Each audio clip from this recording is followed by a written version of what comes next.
ترجع فاضية واكسفها وهوجع قلبه زي ما قال. الرحمن الرحيم. السلام عليكم ورحمة الله وبركاته. وعليكم السلام.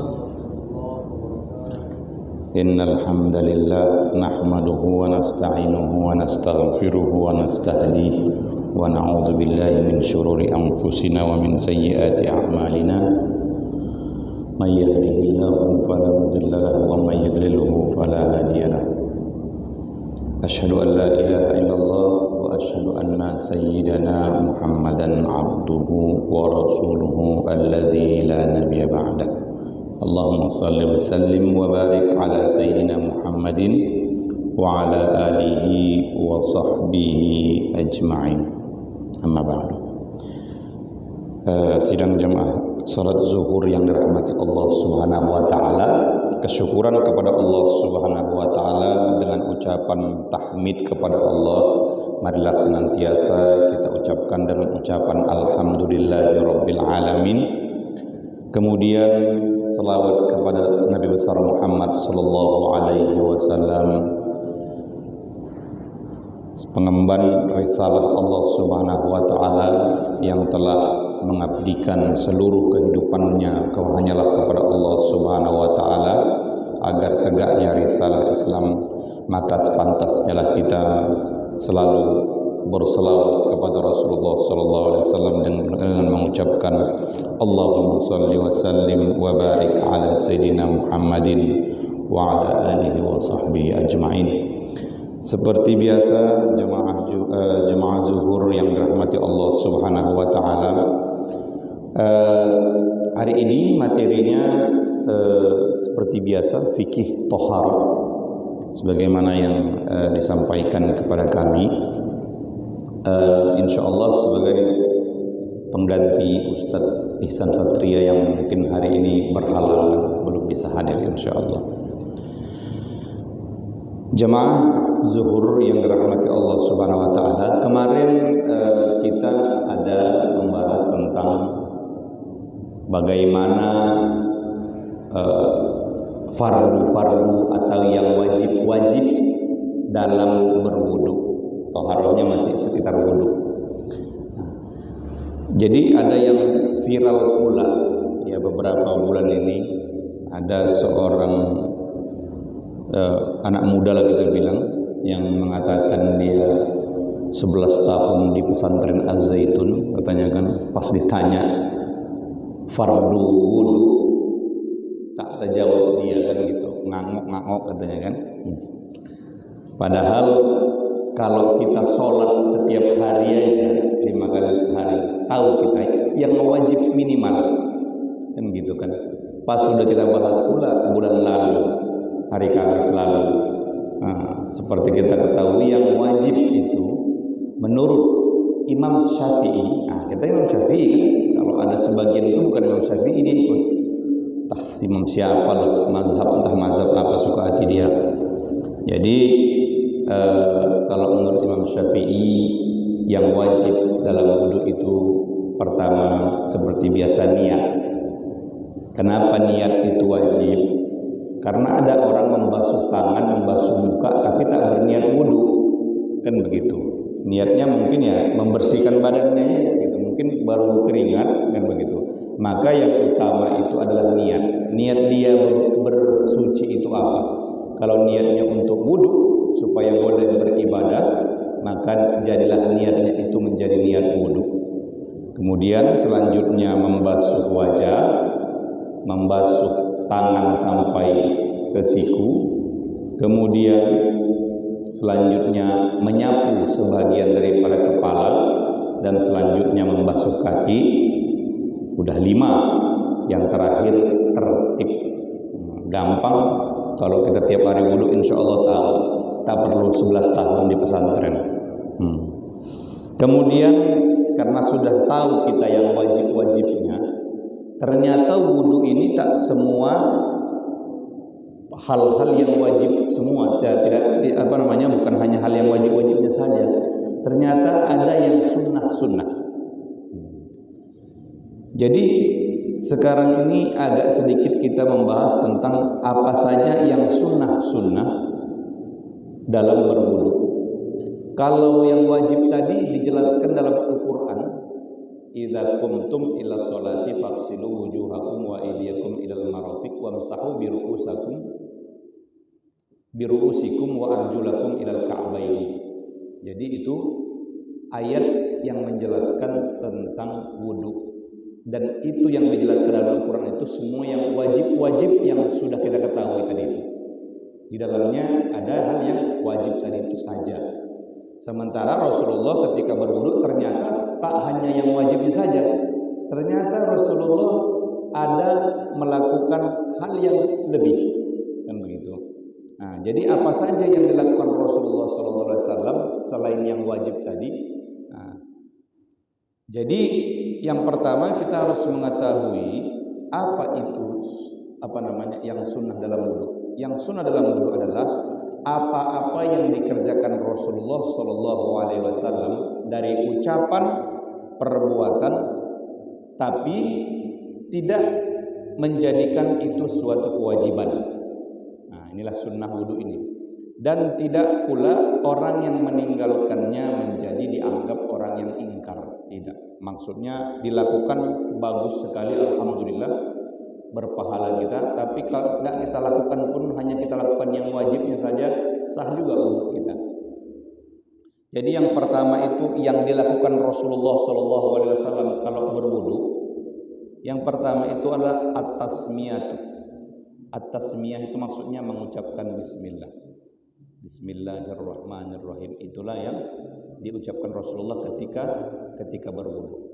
Atau kita bilang niat lah ya, baca niat atau membaca bismillah, intinya mengucapkan asma Allah Subhanahu wa taala. Nah, jadi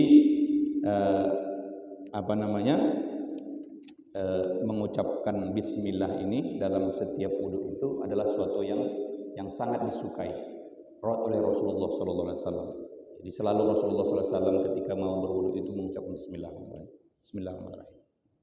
Kemudian yang sunnah, yang suka sekali Rasulullah melakukannya ketika berwudu adalah as-siwak, yaitu bersiwak. Nah, jadi kalau kata ulama, siwak ini macam mana gitu ya. Jadi kalau menurut versi ulama secara umum, yaitu apa saja yang digunakan untuk membersihkan mulut, itulah siwak. Kita udah tahu lah semua kan. Tapi ada sebagian ulama mengatakan sebaiknya yang dikatakan siwak itu adalah satu batang yang dikatakan udul araq, yaitu batang siwak yang sering dijual-jual itu, yang terbuat dari batang kayu tertentu itu, kayu arak namanya, udul araq. Jadi batang araq itu, batang siwak itu, itulah kata ulama yang baik. Kenapa? Alasannya bukan karena hanya sekedar sekedar ujungnya berserabut bisa dipakai untuk gosok gigi. Tidak. Ternyata kata ulama itu manfaatnya ada dari sisi kesehatan. Jadi katanya kalau kita pakai siwak itu menggosok gigi kita itu, getah-getah kayu siwak itu bisa menguatkan gusi katanya. Dalam kitab ini dikatakan begitu, fikih sunnah. Kemudian menghindarkan, membuang atau membunuh bakteri-bakteri yang ada dalam mulut katanya, getah-getah yang ada di kayu siwak itu. Nah, kemudian menguatkan akar gigi dan juga katanya membersihkan gigi kita dari bau mulut gitu loh ya. Jadi itu pula kata ulama hikmah kenapa dikatakan pakai kayu siwak tadi itu.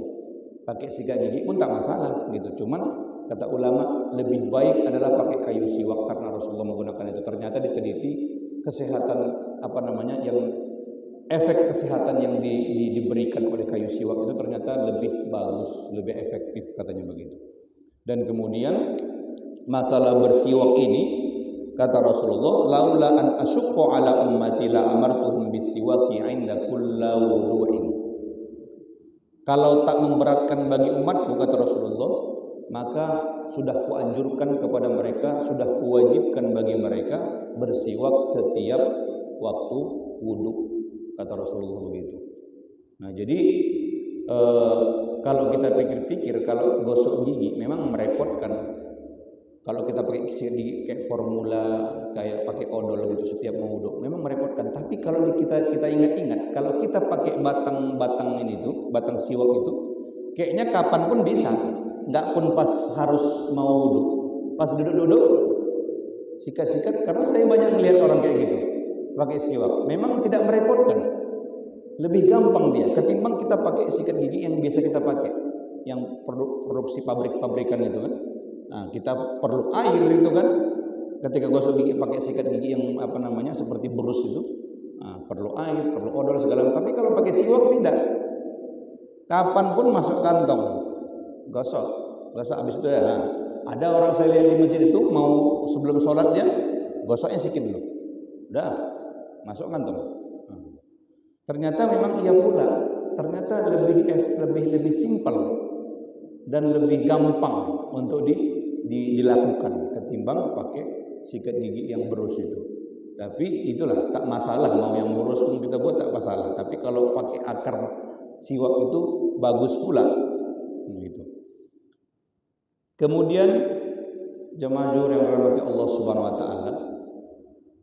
Selanjutnya yang ketiga, hal yang disukai Rasulullah sallallahu alaihi wasallam ketika berwudu itu yaitu mencuci kedua tangan. Tangan itu maksudnya telapak tangan. Cuman ada sedikit permasalahan pemahaman di di kita orang Indonesia ini. Kalau kita katakan telapak tangan, telapak inilah telapak ya kan. Padahal kalau dalam bahasa Arabnya kafun. Kafun itu ini dan ini kan gitu. Nah, inilah kafun itu. Mulai dari benjolan tulang ini, pergelangan ini sampai ke atas ini semua ini kafun ini. Nah, jadi kalau dikatakan Rasulullah suka mencuci telapak tangannya, kafunnya, berarti bukan cuma ininya aja. Kita kan kadang-kadang begitu kan, padahal kafun itu semua ini. Jadi maksudnya itu begini. Nah, beginilah yang dilakukan Rasulullah. Karena kafun itu dari pergelangan ke atas. Makanya aurat perempuan itu kecuali seluruh badan, kecuali wajah dan telapak tangan. Jadi ada salah memahami, telapak tangan berarti ininya dikasih alas. Kan begitu. Ada pernah yang mengatakan demikian. Padahal tidak, kafun itu begini. Jadi tidak aurat. Tangan perempuan bagian atas sininya ini tidak aurat. Karena kafun itu ini artinya, kafun. Kafaini, dua tangan. Dari mulai pergelangan sampai ke atas. Inilah kafun. Kemudian selanjutnya, jadi Rasulullah SAW itu sebelum wudhu dia senang sekali suka membersihkan kafunnya atau tangannya tadi itu, telapak tangannya ini semua. Kenapa begitu? Kata Rasulullah SAW, "Idza istaiqaza ahdukum min naumihi fala yaghmas yadahu fi ina'in hatta yaghsiluha salasan fa innahu la yadri aina batat yada." Kata Rasulullah, orang yang baru bangun hendaklah dia mencuci dulu telapak tangannya sebelum memasukkan tangannya ke tempat wudhu. Kan begitu. Ya kalau kita cari alasan logikanya sebenarnya kalau itu kan zaman Rasulullah wudhu pakai tangan begitu kan. Kalau sekarang kan udah berpancur semua kita kan. Tapi tetap ya mungkin maknanya itu supaya tangan kita ini bersih. Apalagi setelahnya kita mencuci muka. Bayangkan kita tak tahu di mana terletak tangan kita ketika kita tidur. Kata Rasulullah, fa innahu la yadri aina batat yadahu. Sesungguhnya ketika dia tidur tak tahu dia kemana arah tangannya itu. Kita kan masuk kemana-mana kan tangan kita ini kan pas tidur ke depan, ke belakang, garuk-garuk kan gitu kan. Nah itulah yang kita lapkan ke muka kita kalau kita tak mencuci tangan. Maka Rasulullah SAW sangat menyukai cuci tangan dulu bersih yang telapak tangan ini baru beliau wudhu. Ya karena yang pertama dibahas itu muka. Kalau tak bersih tangan kita maka wajah kita lah yang kena pertama kali dari kotoran yang ada di tangan kita. Kemudian jamaah zuhur yang dirahmati Allah Subhanahu wa taala, Rasulullah sallallahu alaihi wasallam suka berkumur-kumur ketika berwudu. Ini tak wajib, seperti kita ketahui yang kita bahas ini tak ada yang wajib. Tapi Rasulullah suka. Kalau Rasulullah suka berarti kita pun mestinya suka, kan gitu. Jadi Rasulullah ketika berwudu, Rasulullah berkumur-kumur. Karena apa? Karena sebenarnya berkumur-kumur ini bisa menghilangkan sedikit bau dari mulut kita. Jadi ketika mungkin kita banyak diam, nggak bercakap kan begitu kan, terasa itu Pak, bau dari bawaan dari perut kita atau dari kerongkongan itu kan. Jadi aromanya itu kurang sedap. Ketika kita berkumur-kumur, ger sampai apa namanya? Sampai kita gitu di kerongkongan itu ada suara ger gitu ya. Nah, begitulah kira-kira cara berkumur-kumur atau air itu digerakkan di mulut menurut ulama, menurut kitab fikih sunnah. Nah, jadi berkumur-kumur 3 kali itulah yang dilakukan Rasulullah SAW ketika berwudu. Selanjutnya Rasulullah SAW sangat suka sekali kalau berwudu itu yaitu menarik air ke dalam hidung. Nah, namanya istinsyaq dan istinfar. Kalau menarik istinsyaq, kalau mengeluarkan namanya istinfar. Nah, itu istilahnya. Nah, jadi kalau kata Rasulullah mengajak dalam hadisnya itu, annan nabiyya sallallahu alaihi wasallam qala idza tawaddaa ahadukum falyaj'al fi anfihi ma'an. Kata Rasulullah, kalau kalian berwudu sebaiknya masukkan air ke dalam hidung kalian, tarik. Summa liyastanthar, kemudian dia buang, diembuskan begitulah. Untuk sebagaimana kita ketahui mengeluarkan mungkin ada penyakit-penyakit yang nempel di hidung kita ketika kita beraktivitas. Kemudian jamaah Jumat yang dirahmati Allah Subhanahu wa taala, ada pembahasan ulama juga tentang masalah istinsyaq ini. Jadi istinsyaq ini Rasulullah SAW dalam sebuah riwayat hadis dijelaskan annahu kana yasilu bainaha. Ini dari hadis Abdullah bin Zaid. Fa'an Abdullah bin Zaid anna Rasulullah sallallahu alaihi wasallam tamadmada wastanshaqa min kaffin wahid. Jadi katanya Rasulullah, dari hadisnya Abdullah bin Zaid, Rasulullah sallallahu alaihi wasallam itu berkumur-kumur dan menarik air ke hidung itu dengan satu tangan, satu kafun.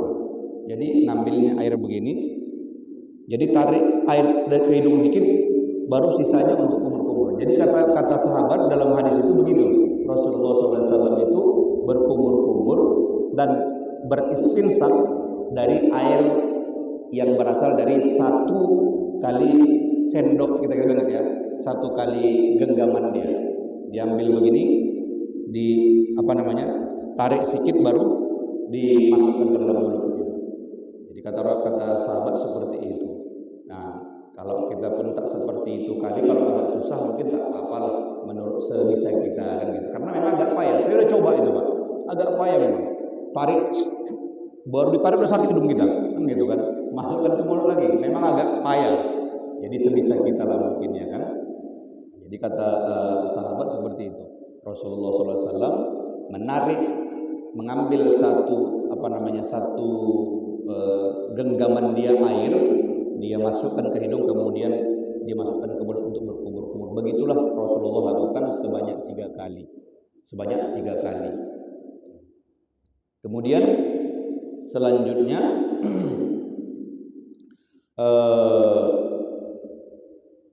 Rasulullah Shallallahu Alaihi Wasallam suka sekali ketika wudu itu takhlilul lihya.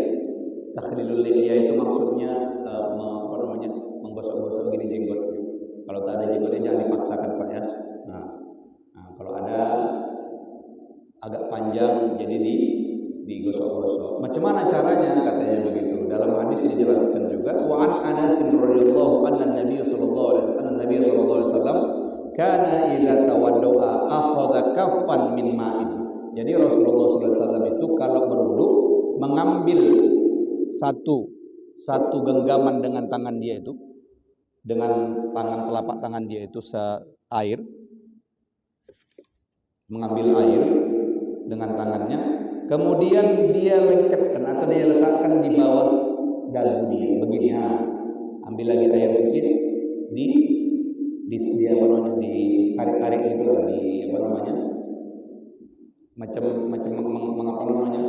menata rambut kita lah, kira-kira gini gitu. Begitu Rasulullah SAW. Fakhallala, jadi khallala lihyatuhu, seperti kita anggap seperti kayak membasuh, meratakan air di jenggotnya, gitulah. Begitulah Rasulullah SAW ketika berwudu. Rasulullah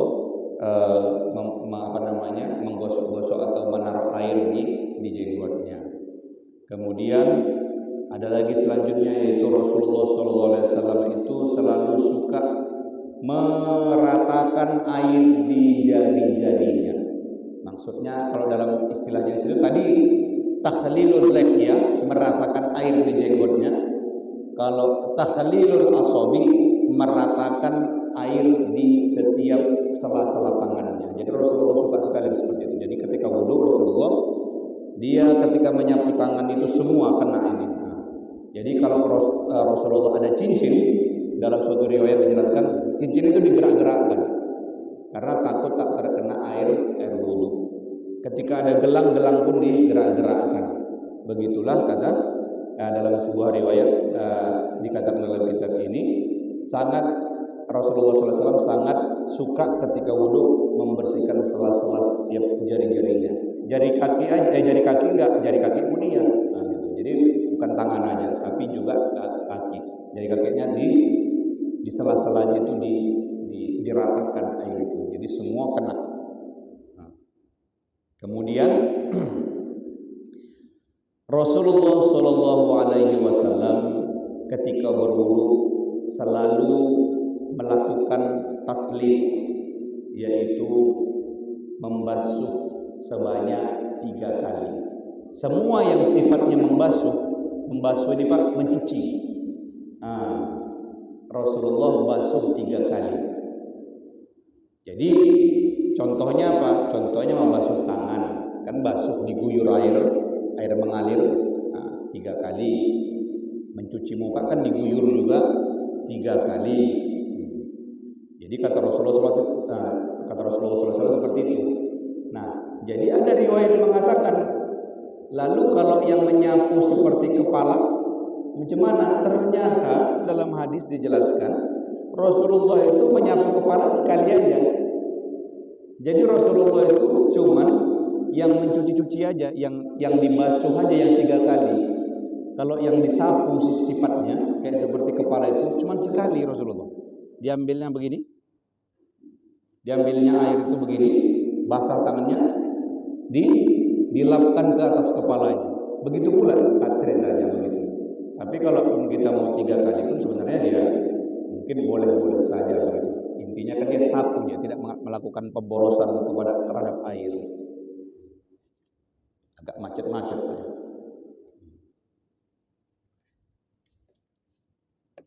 Kemudian ada hadis yang menjelaskan masalah 3 kali dalam wudu ini, Pak. Jadi begini, suatu hari datang seorang Arab, seorang Muslim dari kaum Muslimin, seorang pemuda dari kaum Muslimin. Dia datang kepada Rasulullah Shallallahu Alaihi Wasallam dan bertanya tentang wudu. Lalu dia praktekkan wudu di hadapan Rasulullah. Nah, dia praktekkan 3 kali dia membasuh setiap wudunya. Kemudian apa kata Rasulullah setelah menengok si pemuda tadi berwudu? Kata Rasulullah, kayak ginilah wudu yang betul itu, kata Rasulullah. Nah, jadi sebaiknya memang wudu itu setiap setiap kita membasuh mencuci itu 3 kali. Tapi ternyata kata Rasulullah ada sambungan hadisnya. Beginilah wudu katanya gitu kan. Tapi ada sambungannya. Faman zada ala hadza faqad asaa. Kata Rasulullah, siapa yang lebih daripada daripada yang kau lakukan tadi itu, faqad asaa. Itu adalah perilaku buruk kata Rasulullah. Oh begitu pula ternyata ya. Wa ta'adda wa zulmun kata Rasulullah. Jadi dia itu berlebih-lebihan dan telah zolim.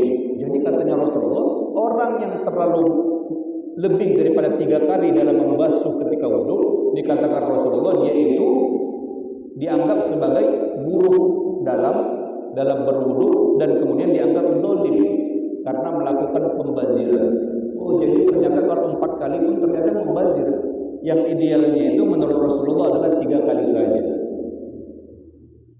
Jadi kalau kita wudhu pun mungkin kalau kerajinan kita tak usah sampai banyak-banyak kali ya kan. Ternyata 3 kali sudah menjadi sunnah Rasulullah yang ideal ketika kita berwudhu. Bahkan rupanya kalau kita berlebih-lebihan tidak baik menurut Rasulullah SAW. Tak dapat sunnah, yang ada malah dapat label mubazir.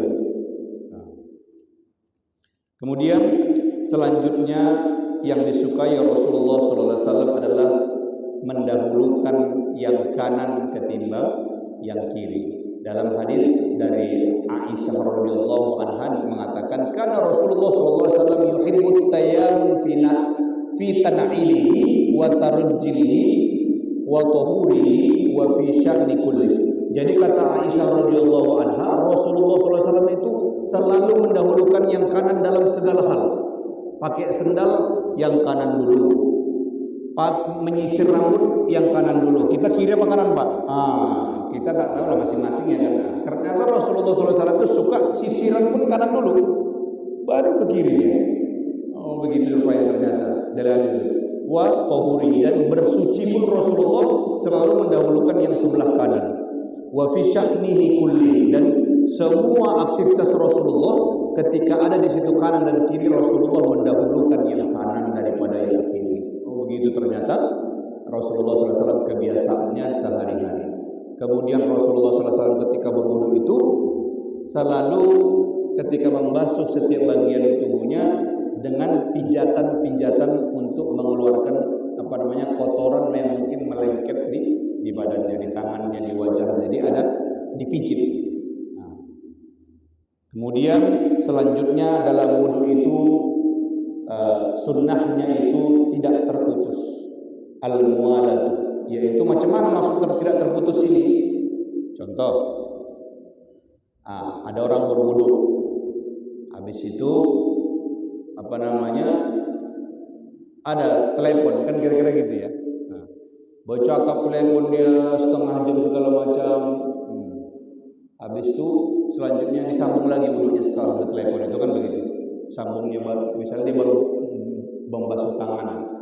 Habis teleponan setengah jam dia baru lagi diusapnya kepalanya gitu. Ini tidak dianjurkan. Walaupun sebenarnya tidak masalah selagi tidak batal wudu dia di awal itu kan gitu kan. Tapi Rasulullah SAW tidak suka seperti itu, yaitu terputus-putus dalam melakukan wudu. Ketika wudu langsung sekalian. Memang jarang sih ketemu kayak gini Pak ya. Orang wudu ya langsung wudu, lengkap, selesai kan gitu. Tapi mungkin bisa jadi dulu ada orang yang mungkin wudunya satu-satu, atau mungkin baru sampai tangan udah habis airnya mungkin gitu kan. Jadi mungkin Rasulullah SAW sudah bisa memperkirakan ketika wudu berapa banyak air yang dia gunakan. Kemudian ketika berwudu Rasulullah SAW suka menyapu telinganya. Jadi dijelaskan di kitab fikih sunnah ini bagaimana Rasulullah SAW menyapu ininya. Mashu batinuhuma bisababataini. Rupanya Rasulullah SAW itu mengambil air begini, tidak mengalirkan ya Pak ya, tapi menyapu, mengambil air begini. Kemudian tangan telunjuknya ini menyapu bagian dalam telinganya. Kemudian dikatakan wa zahiruhuma bil ibhamaini bima'ir ra'si. Jadi rupanya Rasulullah SAW itu dijelaskan membasuh ini sekalian dengan air yang dia pakai untuk menyapu kepala. Begitu pula ternyata ya. Kepala langsung dipakai jempolnya menyapu belakang kupingnya, kemudian yang telunjuknya ini ke dalam. Begitu rupanya. Jadi satu pengambilan dengan kepala.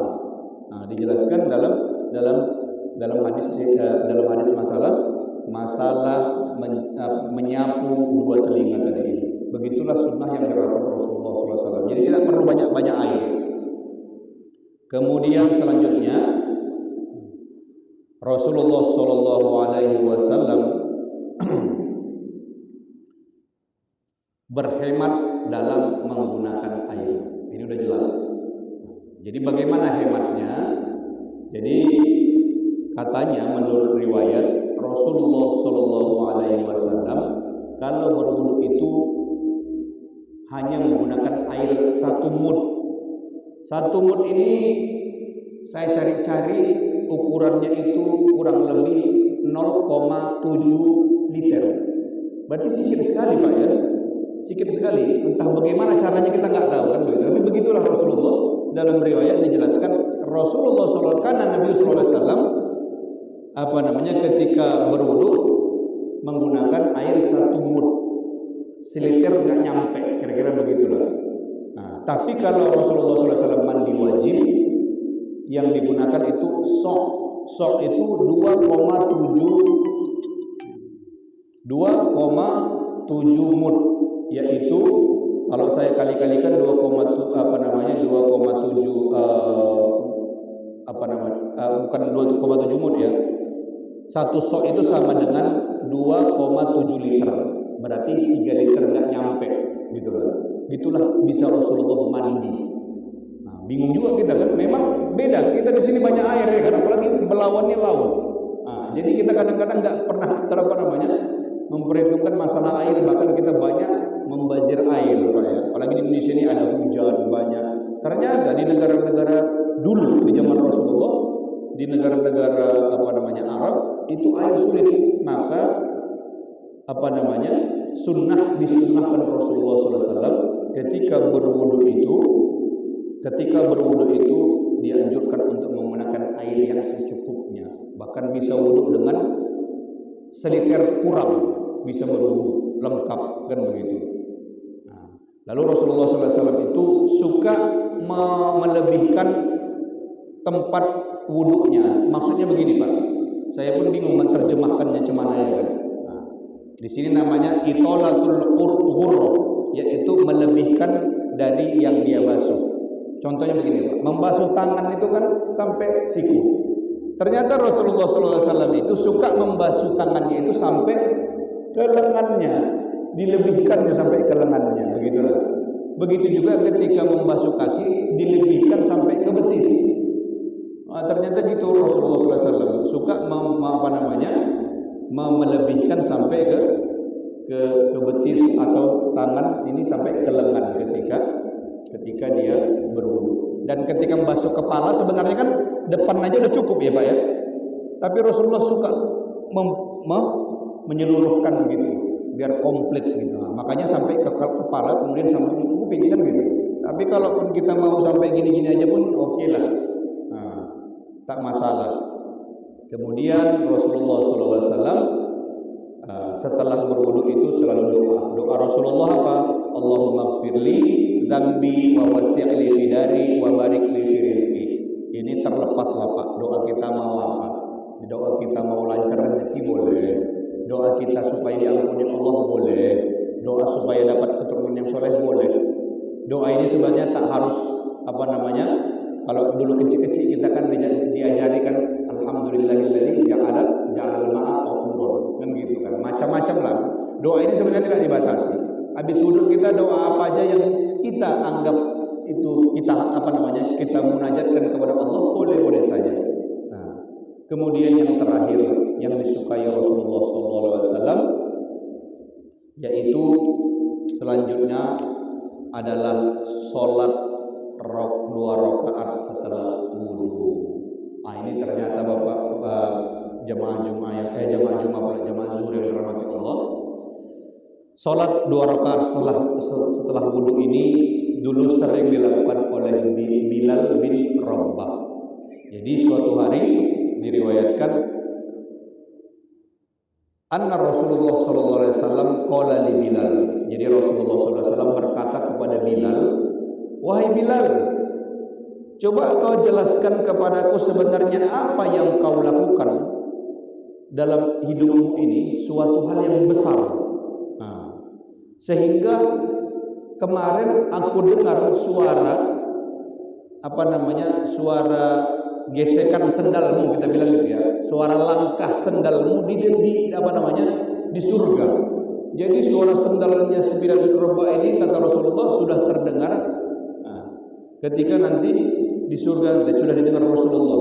Kemudian apa kata Bilal? Ya Rasulullah, sesungguhnya aku tidak banyak melakukan hal yang besar dalam hidupku untuk agama, kecuali aku selalu menjaga wuduku, dan kemudian siang dan malam dia menjaga wudhu siang dan malam, kemudian aku melakukan sholat sunnah wudhu, kata Bilal bin Rabah. Ternyata ini pula yang membuat dia masuk ke dalam surganya Allah Subhanahu wa taala. Jadi kita mungkin anggap sepele tempatmu. Lupa kita ternyata ada pintu masuk ke dalam surga, yaitu cuma sholat 2 rakaat setelah wudhu. Maka luar biasa. Ini kalau kita bisa selesai wudhu kita sholat ini, alhamdulillah, mudah-mudahan sendal kita pun nyampe suaranya nyampe di luar kayak suara sendalnya Bilal bin Rabah. Amin amin ya rabbal alamin. Demikian tadi bapak-bapak jamaah Juhur yang dirahmati Allah Subhanahu wa taala.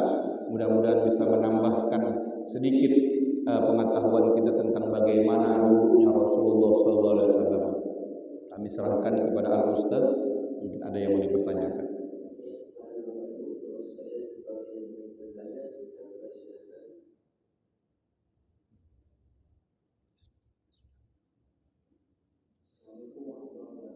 Waalaikumsalam.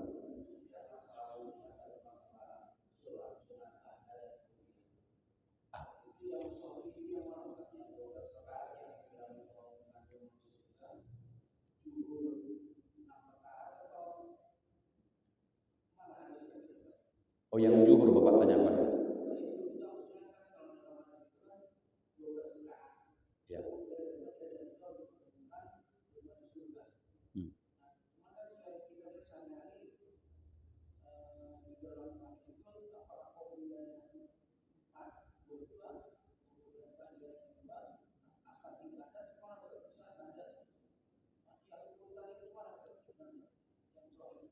Oh iya.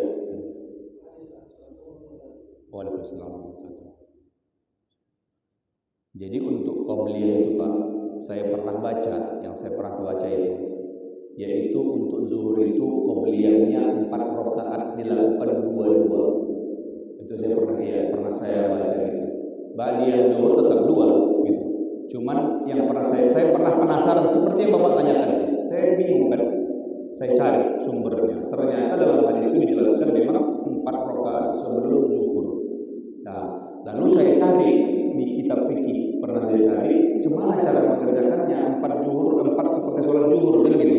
Ternyata saya buka buku, dapat saya salah pembahasan itu, pengerjakannya melakukannya 2 atau 2 rakaat salam, kemudian sholat lagi kita 2 rakaat lagi. Begitulah kira-kira Pak yang pernah saya baca. Ba'diyahnya yang saya baca waktu itu 2. Iya, 6. Karena hadis ini pun banyak meriwayatkan juga. Suatu hari Rasulullah SAW sholatnya 2 rakaat, besok 4 rakaat, kan begitu. Jadi kita tinggal opsional memilih. Jadi kira-kira mana yang kira-kira kita lebih mudah untuk melaksanakannya. Tapi kalau kita mau lakukan yang 4, kita lakukan 2. Begitu kira-kira.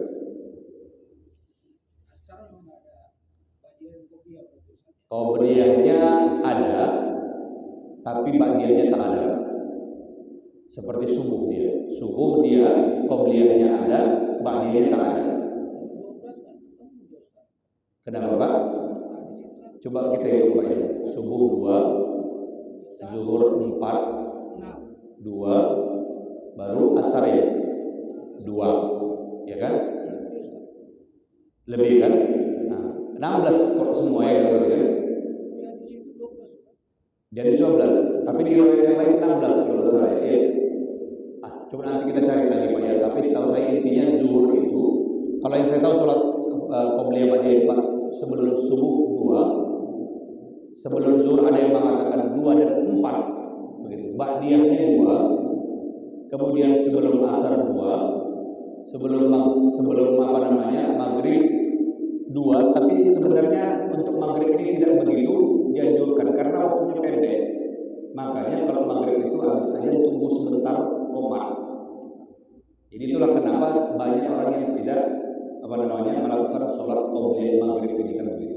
Nah, ba'diyah maghrib 2 lagi, kemudian isya, qobliyah dan ba'diyah. Kira-kira begitu Pak. Nanti kita ini lagi Pak, coba kita cek lagi. Sebenarnya jumlahnya semua berapa dan riwayatnya yang mana gitu kan? Karena saya pun belum lupa saya Pak, riwayat hadisnya bagaimana bunyinya. Gitu. Ada lagi kira-kira Pak? Ya Pak.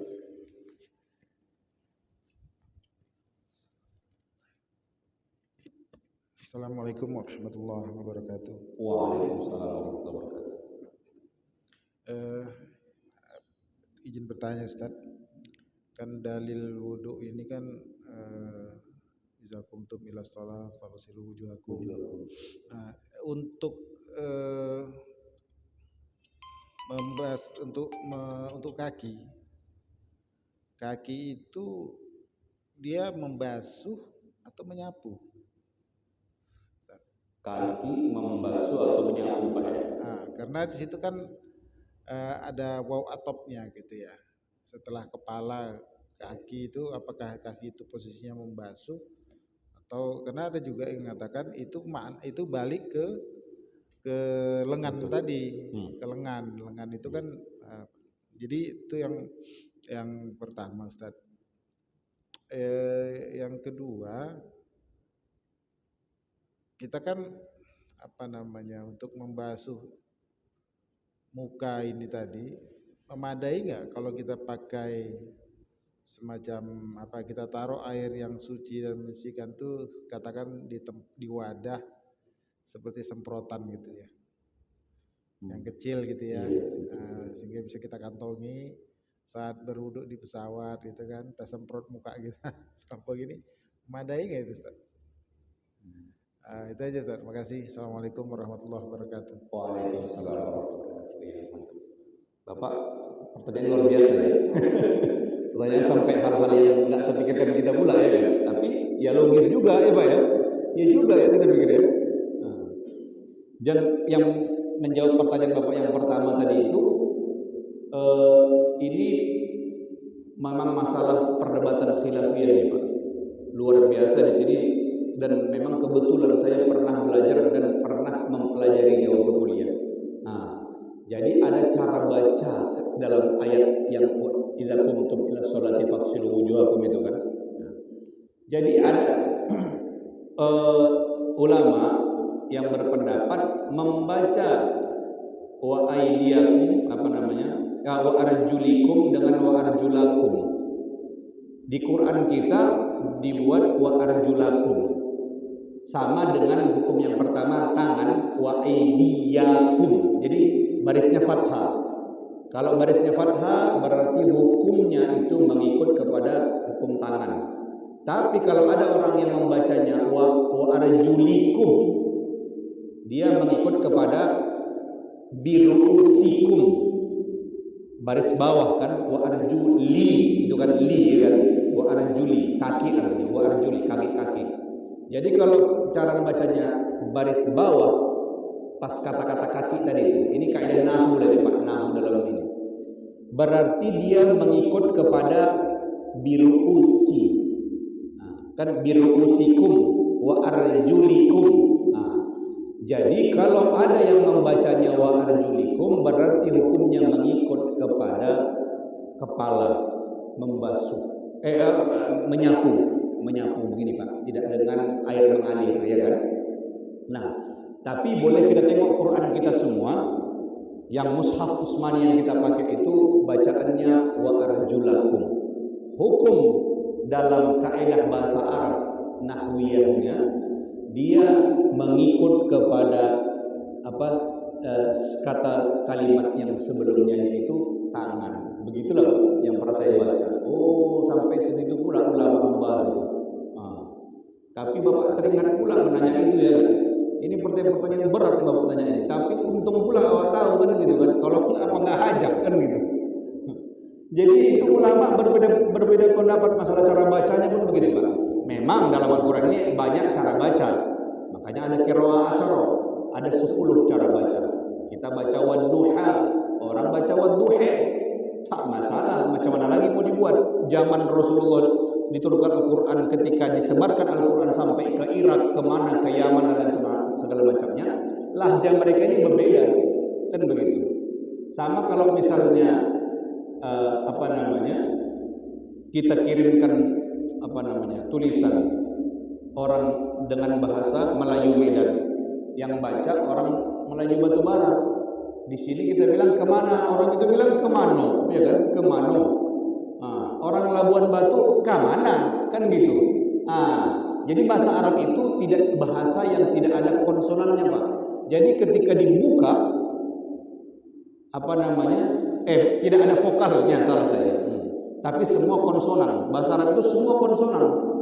Nah, jadi yang menentukan ujung suara itu adalah vokal sebenarnya.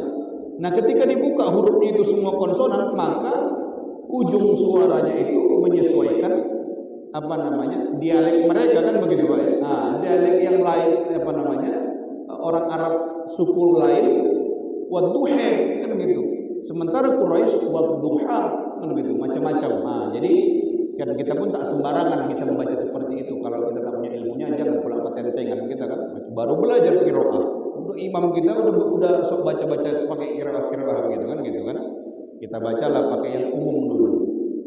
Kalaupun ada kita negara Arab seperti di Maroko, di Tunisia, ketika mereka pada umumnya masyarakat yang membaca seperti itu, ya tidak masalah. Mungkin dulu orang-orang keturunan Arab di situ mengikut membaca itu dengan lahza mereka. Karena Pak, sedikit informasi, Al-Quran ini ketika dituliskan dulu tidak berbaris dan tidak pula bertitik.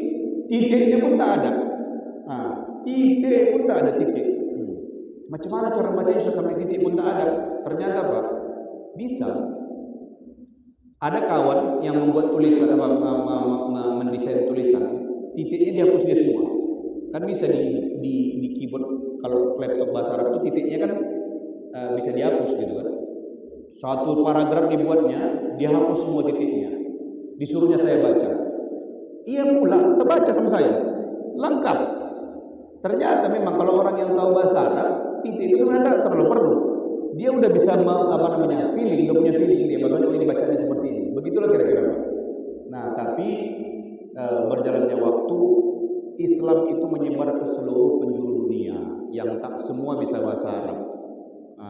Di Persia tak bisa bahasa Arab orang itu. Makanya Khulafaur Rasyidin, khususnya pada waktu zaman Utsman bin Affan, dia berpikir disatukanlah semua cara baca Al-Quran supaya tak ada yang nyeleneh cara bacanya. Jadi dibuatlah baris dan titiknya. Tapi masih ada yang tetap bertahan seperti yang Bapak tanyakan tadi itu, cara membaca wa arjulakum dan wa arjulikum, sehingga hukumnya pun berbeda. Tapi ulama membenarkan keduanya, tidak masalah. Cuman katanya yang jumhur sahih ulama mengatakan hukum kaki itu adalah dibasuh. Karena dalam hadis-hadis banyak dijumpai Rasulullah SAW itu mencuci kaki, tidak membasuh. Begitulah kira-kira Pak. Tapi kalaupun ada yang mengatakan menyapu, ya sudahlah, tak berdebat kita untuk masalah-masalah yang masih kira-kira khilafiyah. Kita ambil pandangan ulama secara umum gitu Pak. Dan khususnya Imam Syafi'i, dalam kita yang di Indonesia ini menggunakan mazhab Syafi'i, Imam Syafi'i mengatakan membasuh itu, kaki itu membasuh, tidak menyapu. Kalau menyapu itu namanya mashul khufain. Kalau di Arab itu kan karena dingin Pak, orang itu pakai sepatu kulit.